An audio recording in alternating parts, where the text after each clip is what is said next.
Âgé de 50 ans, l'ancien champion de France 1991 et vainqueur d'étape du Giro 1994 s'est suicidé jeudi.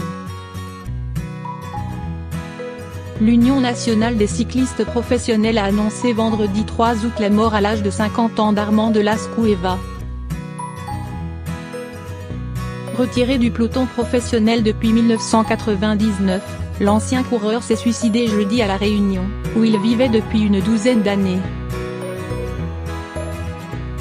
Sacré champion de France en 1991, ce personnage mystique et original est resté dans l'ombre des Laurent Jalabert, Richard Virenque ou Luc Leblanc. Bon grimpeur et spécialiste du contre-la-montre, il était pourtant considéré comme le coureur français avec le plus fort potentiel de sa génération.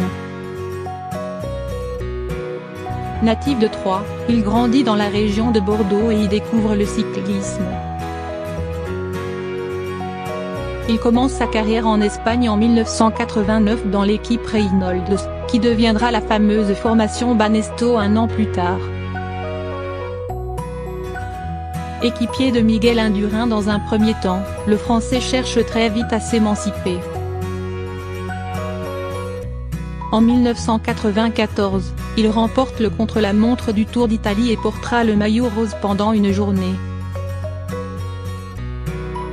Devant les journalistes italiens intrigués, il avait alors fait sensation en remerciant la lumière, sans expliciter ses propos.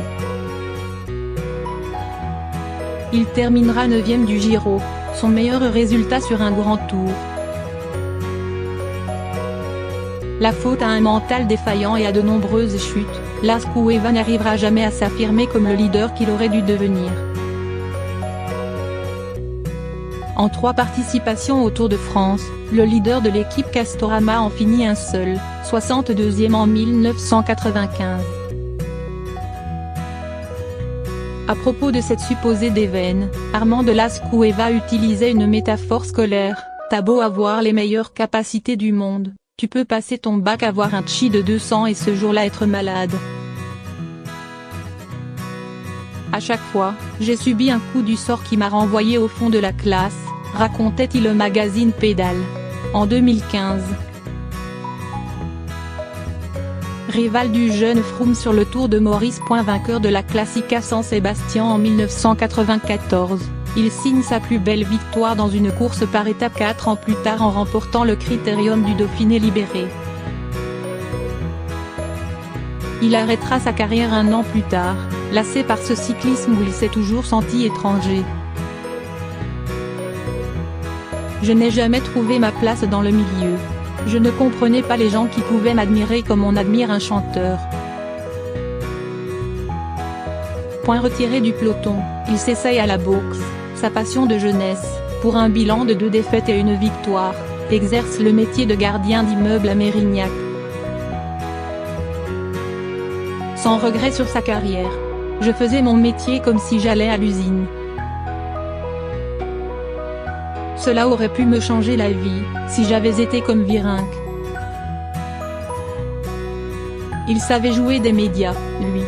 En 2006, il prend une licence amateur et se retrouve à la lutte pour la victoire finale du Tour de Maurice avec un coureur encore kényan à l'époque, un certain Christopher Froome. Las Cuevas sera contrôlé positif la même année à l'étaminol lors du championnat des grimpeurs de l'île de la Réunion. La Fédération française de cyclisme le suspendra 6 mois. Je prenais du gincorp fort parce que j'avais des varices. C'est un produit naturel, mais avec dedans 3% d'étaminol, un stimulant cardiaque. C'était du pipi de chat, se défendait-il dans Pédale. Et quand il lui était demandé ce qu'il faisait alors comme activité, l'ancien coureur répondait avec sa sincérité désarmante: en ce moment, rien du tout.